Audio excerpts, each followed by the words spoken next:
ఈ వీడియోలో ఒక అమెరికన్ రెస్టారెంట్లో $5 సుమారుగా $400 టిప్ ఇచ్చినందుకు ఫిర్యాదు చేసి ఇంటర్నెట్ను రెండుగా చీల్చిన భారతీయ యూట్యూబర్కు సంబంధించిన న్యూస్ వైరల్ అయ్యింది.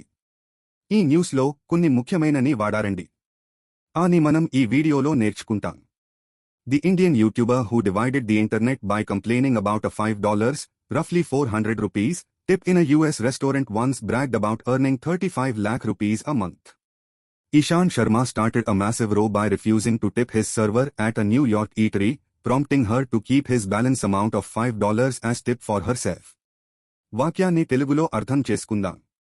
ఒక అమెరికన్ రెస్టారెంట్లో $5 సుమారుగా $400 టిప్ ఇచ్చినందుకు ఫిర్యాదు చేసి ఇంటర్నెట్ను రెండుగా చీల్చిన భారతీయ యూట్యూబర్ నెలకు $35 లక్షల సంపాదించినట్లు గతంలో అతిశయోక్తిగా చెప్పుకున్నాడు. ఇషాన్ శర్మ న్యూయార్క్లోని ఒక రెస్టారెంట్లో వెయిటర్కు టిప్ ఇవ్వడానికి నిరాకరించడం ద్వారా భారీ గొడవకు దారితీశాడు. దీంతో ఆ వెయిటర్ ఇషాన్ బకాయి ఉన్న $5లను తనకు టిప్గా తీసుకుంది. పదాల వివరణ. బ్రాడ్ అంటే అతిశయోక్తిగా చెప్పుకోవడం, గొప్పగా చెప్పుకోవడం. ఉదాహరణకు, అతను తన సంపద గురించి ఎప్పుడూ అతిశయోక్తిగా చెప్పుకుంటూ ఉంటాడు.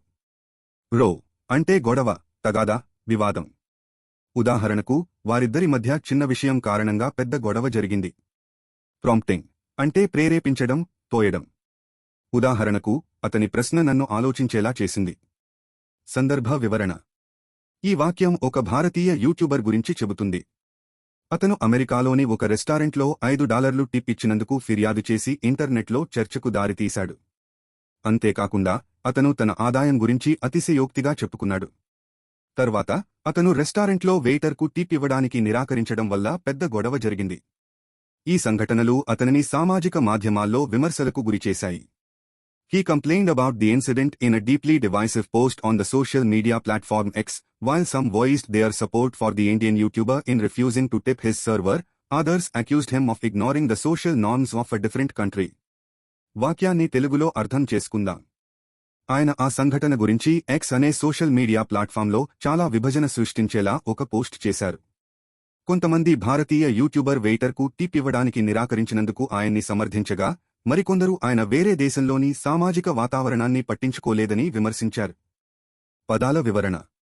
డివైసివ్ అంటే విభజన సృష్టించే, రెండుగా చీల్చే. ఉదాహరణకు, ఆ విషయం కుటుంబంలో విభేదాలకు దారితీసింది. వోయిస్డ్ అంటే వ్యక్తం చేశారు, చెప్పారు. ఉదాహరణకు, అతను తన అభిప్రాయాన్ని బహిరంగంగా వ్యక్తం చేశాడు. ఇగ్నోరింగ్ అంటే పట్టించుకోకపోవడం, ఉపేక్షించడం. ఉదాహరణకు, అతను నా మాటలు పట్టించుకోలేదు. సందర్భ వివరణ. ఈ వాక్యం ఒక యూట్యూబర్ తన అనుభవాన్ని సోషల్ మీడియాలో పంచుకోవడం వల్ల జరిగిన వివాదాన్ని వివరిస్తుంది. ఆయన తన పోస్ట్లో ఒక విషయాన్ని ప్రస్తావించడం వల్ల ప్రజలు రెండు వర్గాలుగా విడిపోయారు. కొందరు ఆయన్ని సమర్థిస్తే మరికొందరు విమర్శించారు. ఇది సామాజిక మాధ్యమాల్లో విభేదాలను సృష్టించే ఒక సాధారణ ఉదాహరణ. In his post, Sharma said that his server refused to return the balance amount of $5 after he ordered food worth $45 and paid $50 in cash. I asked for change and she said you have to pay the tip and went away, he claimed. The Indian YouTuber asked the server if tipping is mandatory, but his query was ignored. వాక్యాన్ని తెలుగులో అర్థం చేసుకుందాం. తన పోస్ట్లో శర్మ తాను $45 విలువైన ఆహారాన్ని order చేసి $50 నగదుగా చెల్లించిన తర్వాత వెయిటర్ తనకు మిగిలిన $5 ఇవ్వడానికి నిరాకరించిందని చెప్పారు. నేను మిగతా మార్పిడి డబ్బు అడిగితే ఆమె మీరు టిప్ ఇవ్వాలి అని చెప్పి వెళ్లిపోయింది అని ఆయన వాదించారు. ఆ భారతీయ యూట్యూబర్ వెయిటర్ను టిప్ ఇవ్వడం తప్పనిసరి అవుతుందా అని అడిగితే ఆమె ఆ ప్రశ్నను పట్టించుకోలేదు. పదాల వివరణ. వెంట్ అవే అంటే వెళ్లిపోయింది. ఇక్కడ వెయిటర్ తన ప్రశ్నకు సమాధానం ఇవ్వకుండా వెళ్లిపోయిందని అర్థం. టిప్పింగ్ అంటే టిప్ ఇవ్వడం. రెస్టారెంట్లలో వెయిటర్లకు ఇచ్చే అదనపు డబ్బు. మ్యాండేటరీ అంటే తప్పనిసరి, బాధ్యతాయుతమైన. ఇక్కడ టిప్ ఇవ్వడం తప్పనిసరి అవుతుందా అని ప్రశ్నిస్తున్నారు. క్వెరీ అంటే ప్రశ్న. ఇక్కడ యూట్యూబర్ వెయిటర్ను టిప్ ఇవ్వడం తప్పనిసరా అని అడగడం అనేది ఇక్కడ ప్రశ్న. సందర్భ వివరణ. ఈ వాక్యం శర్మ అనే యూట్యూబర్ తనకు జరిగిన ఒక సంఘటన గురించి వివరిస్తుంది. అతను ఒక రెస్టారెంట్లో ఆహారం తిన్న తర్వాత తనకు మిగిలిన డబ్బు ఇవ్వాలని వెయిటర్ను అడిగాడు. కానీ వెయిటర్ టిప్ ఇవ్వాలని చెప్పి వెళ్లిపోయింది. దీంతో శర్మ కోపగించుకుని సోషల్ మీడియాలో ఈ సంఘటన గురించి పోస్ట్ చేశాడు. He called tipping in the United States a scam in his ex post. However, leaving a tip of 15 to 20% is standard practice while eating out in the US. Sharma even admitted that his friend, a local, felt guilty that he left a tip of only 10% and that too after arguing with the server. వాక్యాన్ని తెలుగులో అర్థం చేసుకుందాం. తన X పోస్ట్లో శర్మ అమెరికాలో tipping ఒక మోసం అని అన్నారు. అయితే అమెరికాలో బయట ఆహారం తిన్నప్పుడు 15 నుండి 20% టిప్ ఇవ్వడం సాధారణ పద్ధతి. శర్మ తన స్నేహితుడు, స్థానికుడు కేవలం 10% టిప్ మాత్రమే ఇచ్చినందుకు అతడికి అపరాధ భావం కలిగిందని, అది వెయిటర్తో వాదించిన తర్వాత అని అంగీకరించారు. పదాల వివరణ. స్టాండర్డ్ ప్రాక్టీస్ అంటే సాధారణ పద్ధతి, ఆచారం. అంటే అమెరికాలోని రెస్టారెంట్లలో టిప్ ఇవ్వడం అందరూ చేసే పని. అడ్మిటెడ్ అంటే అంగీకరించారు, ఒప్పుకున్నారు.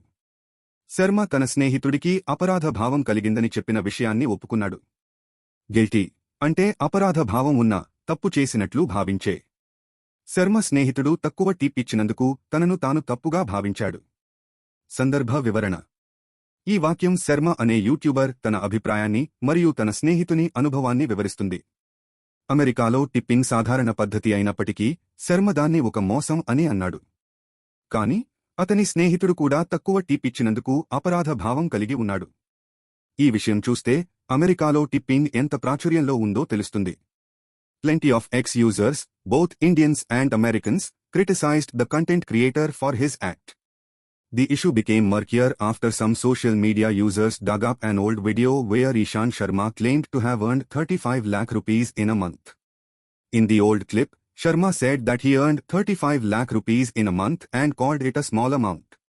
వాక్యాన్ని తెలుగులో అర్థం చేసుకుందాం.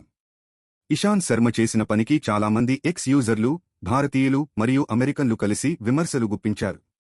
కొంతమంది సోషల్ మీడియా వినియోగదారులు ఇషాన్ శర్మ నెలకు 35 లక్షలు సంపాదించినట్లు చెప్పిన పాత వీడియోను వెలికితీసిన తర్వాత ఈ విషయం మరింత గందరగోళంగా మారింది. ఆ పాత వీడియోలో శర్మ నెలకు 35 లక్షలు సంపాదించినట్లు చెప్పి దాన్ని చాలా తక్కువ మొత్తం అని అన్నాడు. పదాల వివరణ. మర్కియర్ అంటే మరింత గందరగోళంగా, అస్పష్టంగా. ఇక్కడ ఈ సంఘటన గురించి మరింత సమాచారం వెలుగులోకి వచ్చిన తర్వాత విషయం మరింత క్లిష్టంగా మారిందని అర్థం. డాగా అంటే వెలికితీసిన, కనుగొన్నారు. ఇక్కడ సోషల్ మీడియా వినియోగదారులు పాత వీడియోను వెతుకుతూ కనుగొన్నారు. సందర్భ వివరణ. ఈ వాక్యం ఇషాన్ శర్మ అనే యూట్యూబర్పై జరుగుతున్న విమర్శలను మరింత వివరిస్తుంది. అతను చేసిన పనికి అంతర్జాతీయంగా విమర్శలు వస్తున్నాయి.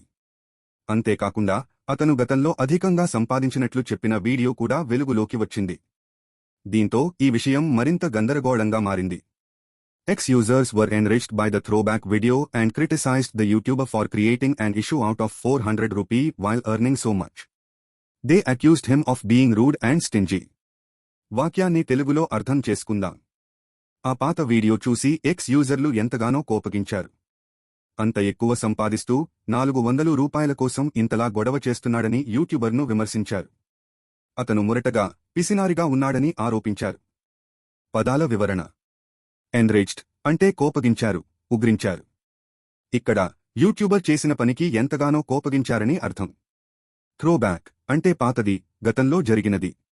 ఇక్కడ ఇషాన్ శర్మ గతంలో చెప్పిన మాటలను ఉద్దేశించి. రూడ్ అంటే మురటైన, అసభ్యకరమైన. ఇక్కడ ఇషాన్ శర్మ వెయిటర్తో అసభ్యంగా ప్రవర్తించాడని అర్థం. స్టింజీ అంటే కుంటిపిడి, పిసినారి, దురాశపరుడు. ఇక్కడ ఇషాన్ శర్మ 400 రూపాయల కోసం గొడవ చేస్తున్నాడని అర్థం.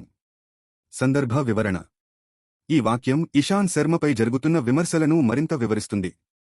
అతను గతంలో అధికంగా సంపాదించినట్లు చెప్పినప్పటికీ 400 రూపాయల కోసం గొడవ చేయడం చూసి ప్రజలు ఎంతగానో కోపగించారు. అతనిని మురటైనవాడు, కుంటిపిడి అని కూడా అన్నారు. Cheap people like him made Indians hated, one X user commented. It's not about how much money someone makes, it's the mindset of cheapness that's deeply ingrained in us. This idea of save money wherever you can runs through the veins of many Indians, another opined. వాక్యాన్ని తెలుగులో అర్థం చేసుకుందాం. అతనిలాంటి కుంటిపిడి వాళ్ల వల్లనే భారతీయులను అందరూ అసహించుకుంటారు అని ఒక ఎక్స్ యూజర్ కామెంట్ చేశారు. ఎంత డబ్బు సంపాదిస్తారన్నది ముఖ్యం కాదు, కుంటిపిడి మనస్తత్వం మనలో బాగా ఇముడుకుపోయింది. ఎక్కడైనా డబ్బు ఆదా చేయాలి అనే ఆలోచన చాలామంది భారతీయుల నరాలలో ప్రవహిస్తుంది అని మరొకరు అభిప్రాయపడ్డారు. పదాల వివరణ. ఇంగ్రెయిన్డ్ అంటే ఇముడుకుపోయింది, బాగా ఇంకిపోయింది. ఇక్కడ కుంటిపిడి మనస్తత్వం అనేది చాలామంది భారతీయులలో బాగా ఇంకిపోయిందని అర్థం. ఇది చాలా కాలంగా ఉన్న ఒక ఆలోచన.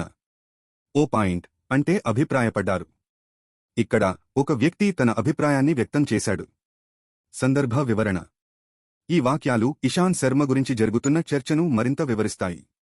కొంతమంది భారతీయులు అతనిలాంటి వారి వల్ల భారతీయులందరినీ తక్కువగా చూస్తారని అంటున్నారు. అంటే కొంతమంది వ్యక్తుల ప్రవర్తన వల్ల మొత్తం సమాజంపై ప్రభావం పడుతుందని వారు అంటున్నారు. మరొకరు కుంటిపిడి మనస్తత్వం చాలామంది భారతీయులలో ఉందని, అందుకే ఇలాంటి సంఘటనలు జరుగుతున్నాయని అంటున్నారు. However, a number of social media users also supported Sharma and said tipping should be a personal choice and cannot be enforced as mandatory. వాక్యాన్ని తెలుగులో అర్థం చేసుకుందాం. అయితే చాలామంది సోషల్ మీడియా వినియోగదారులు శర్మను సమర్థిస్తూ టిప్ ఇవ్వడం ఒక వ్యక్తిగత నిర్ణయం అని, దాన్ని తప్పనిసరిగా అమలు చేయలేమని అన్నారు. పదాల వివరణ. ఎన్ఫోర్స్డ్ అంటే తప్పనిసరిగా అమలు చేయడం, బలవంతంగా చేయడం. ఇక్కడ టిప్పింగ్ను తప్పనిసరిగా అమలు చేయలేమని అంటున్నారు. అంటే ఎవరినీ బలవంతంగా టిప్ ఇవ్వమని చెప్పలేమని అర్థం. సందర్భ వివరణ. ఈ వాక్యం ఇషాంత్ శర్మ గురించి జరుగుతున్న చర్చలో మరొక కోణాన్ని ప్రదర్శిస్తుంది. కొంతమంది శర్మను సమర్థిస్తూ టిప్పింగ్ ఒక వ్యక్తిగత నిర్ణయం అని అంటున్నారు. అంటే ఎవరికైనా ఇష్టం వచ్చినట్లు టిప్ ఇవ్వచ్చు లేదా ఇవ్వకపోవచ్చు అని వారు అంటున్నారు. మరో వీడియోతో మళ్ళీ కలుద్దాం. Thank you.